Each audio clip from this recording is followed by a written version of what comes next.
Hello and welcome. And I'm joined today by a very special guest, Francesco La Camera, who is the Director General of the International Renewable Energy Agency. Mr. La Camera, thank you for joining me today. Thanks to you.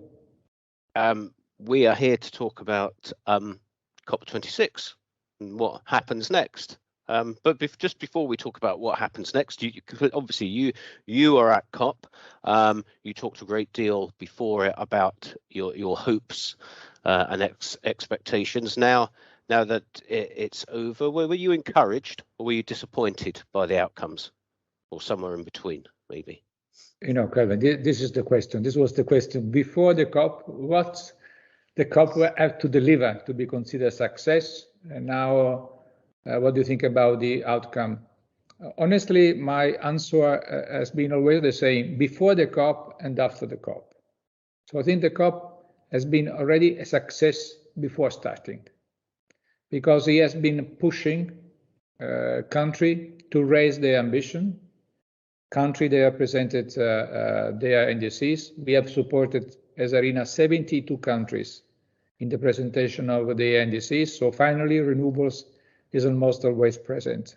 But naturally, the announcement by China, 260 carbon neutral, by the US, when you consider 2035, 100% clean power. So all these things are encouraging, and I think that we have to be satisfied by the outcome of the COP. That's for sure. So I'm encouraged. Good, and of those outcomes and the great many things that were agreed in COP, what were the ones that you were most excited about? Perhaps there have been too many initiatives. No, so it's very difficult to assess the quality of all of them. But it's been amazing because they were coming from government, they're coming from private sectors. So it was really from the multilateral financial institutions to stop financing fossil fuel.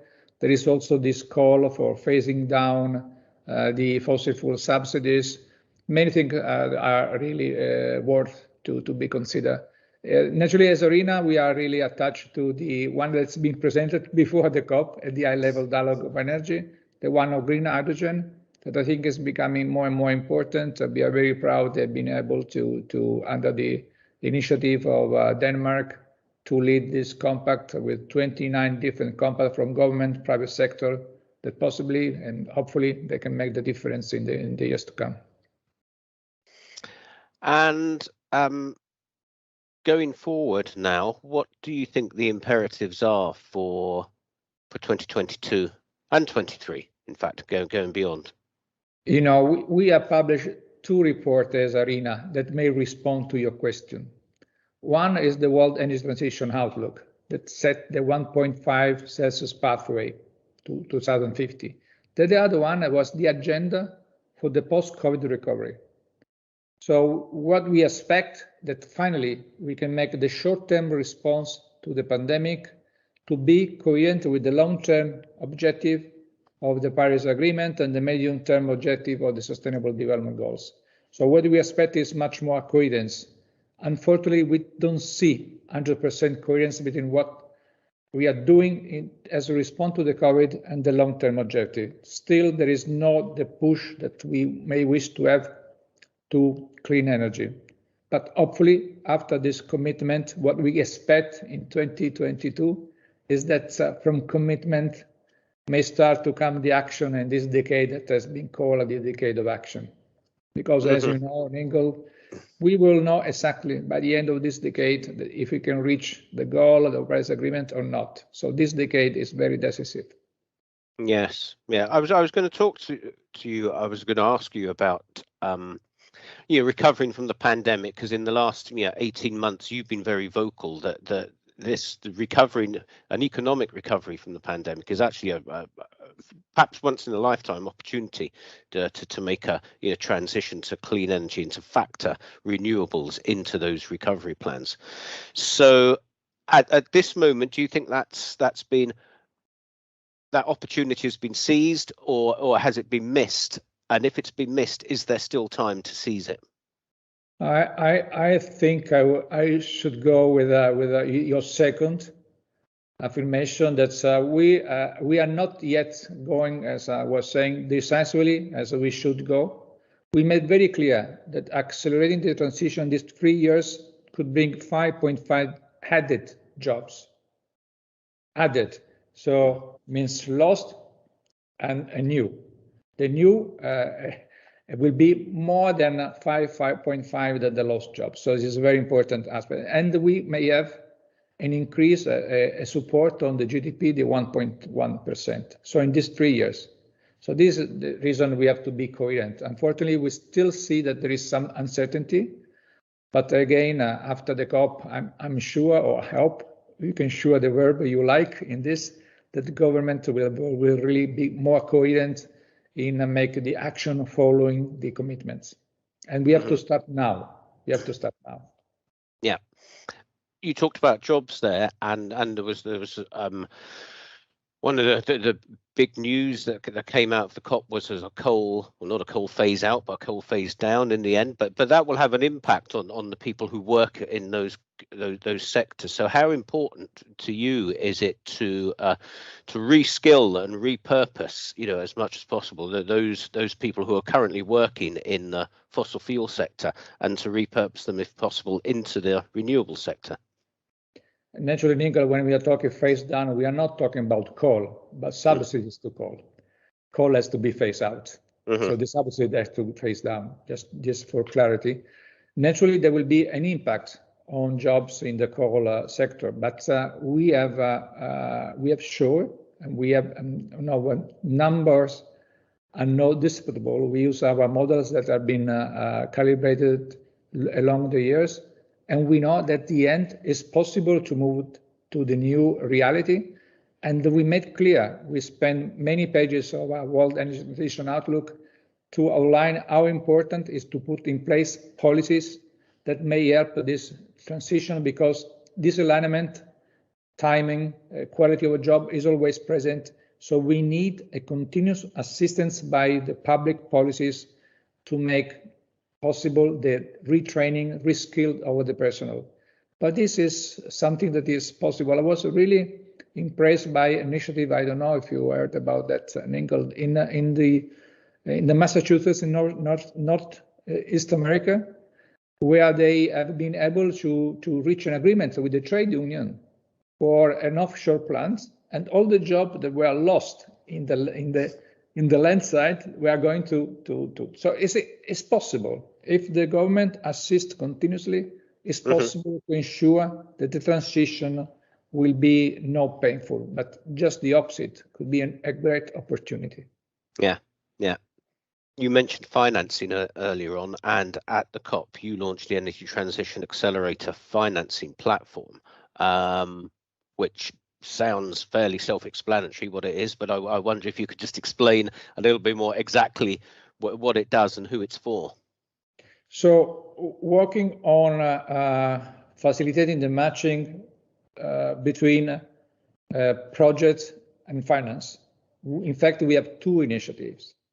One is the climate investment platform that we launched together with the UNDP, C for All, in collaboration with the Green Climate Fund.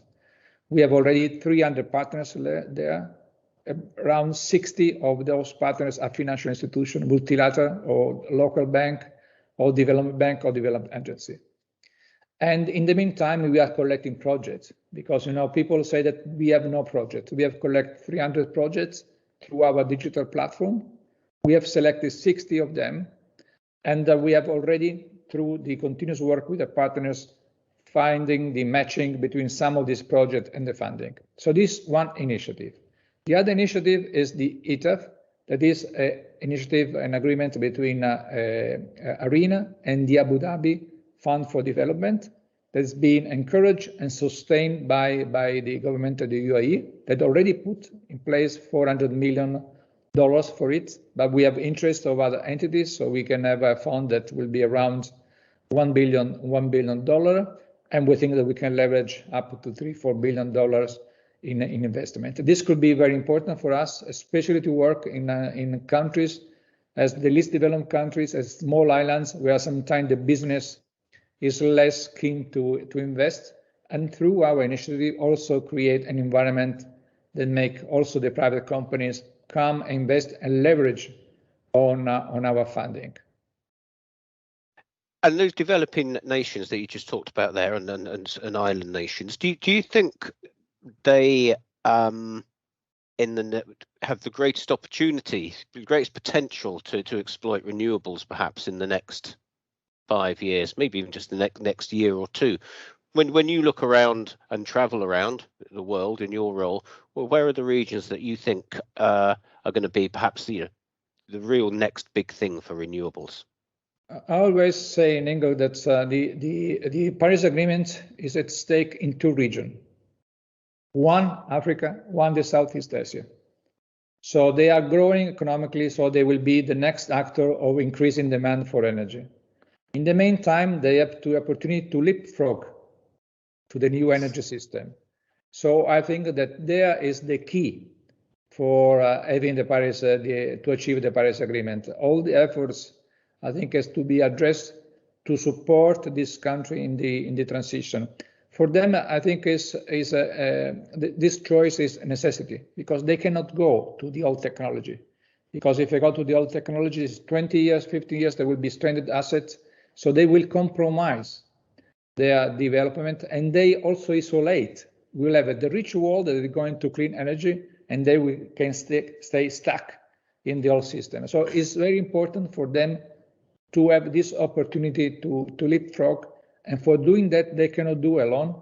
There must be international collaboration, way to work together, way to the risk investment, all these things together for making these two regions be the key for achieving the Paris Agreement goals. Mm-hmm. And if they do make that leapfrog, can you then see in years to come that the entire balance of power in the clean energy world actually shifts to one of those, or maybe the balance shifts to Asia, and Asia is seen as the gold standard for what can be achieved in renewables, in the way that now people will say, oh, that's Europe at the moment, perhaps? That's I think there is enough room for everyone. The renewable technology may allow really to build supply chain that may the added value may distribute also in a better way when we confront the north and the south and the different regions of the world. So this energy transition should be also a way to reduce the existing inequality in our planet. So if you have to go for an energy transition that should be more just that the old energy system, that could be more inclusive and fair. So we have also to work for to create the industrial sector that may be the supply side also in this country. They cannot just import goods. They have also the capacity to build their own industrial capacity. So it's something that has to be done, covering all the aspects, from the supply to the demand, how to work on both sides, and building the industrial sector in those countries for equilibrate, I'd say, have less disequality in the world. Mm-hmm.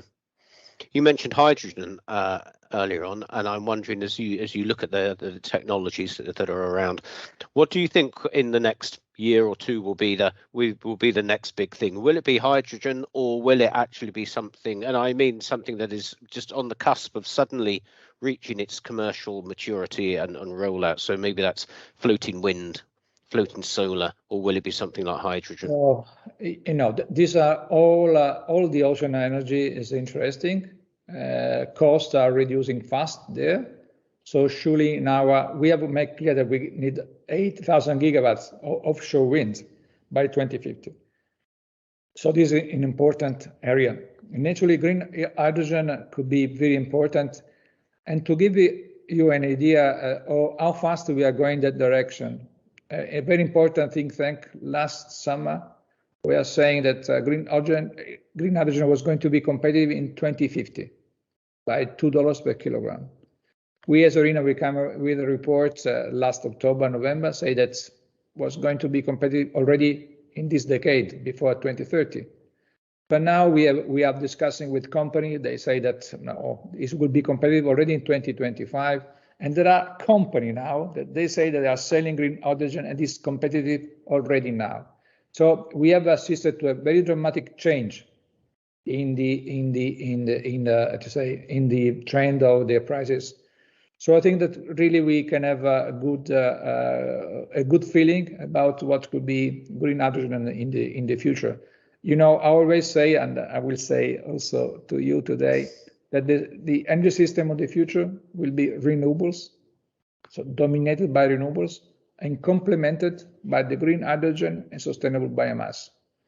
Green hydrogen mainly to reach with the electrification sector that are not easy to be reached. So the heavy industry, petrochemical, steel, long shipping. So these are the sector where green hydrogen and its directive, its molecule can play a very important role.